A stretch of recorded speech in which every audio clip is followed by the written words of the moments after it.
আমি সবাই জানো ভক্তি করো মাকে, ধৈর্য করো। কলকাতাকার মা, কলকাতার মা, ও মা বাবা একটু চলো, এই মাকে একটু দেখানো যাবে মা?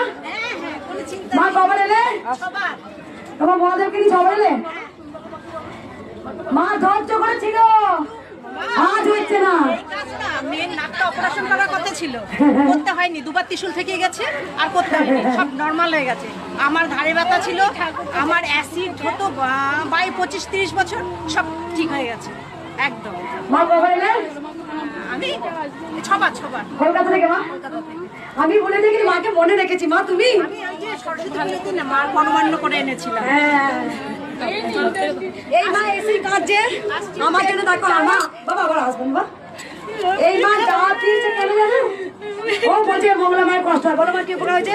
আমি দাঁড়াতে পারছিলাম না, একটু দাঁড়াতে পেরেছি। আর একটা কাজ আছে, একটু শুকিয়ে এসেছে, যেন পূর্ণ হয়ে যায় মা, ভালো হয়ে যায়। কোথা থেকে আসছো মা? আমরা দক্ষিণেশ্বর থেকে আসছি মা। আগে এসেছিলে মা? হ্যাঁ, একবার এসেছিলাম, এটা নিয়ে দুবার। হ্যাঁ, একবার এলি ত্রিশূল টেকালি, কিচ্ছু বলতে হয় না মা। অন্তর্যামী, যে মানুষ দাঁড়াতে পারতো না সে এখন দাঁড়িয়ে এসে দেখো দ্বিতীয়বারে। একবার সবাই বলুন জয়।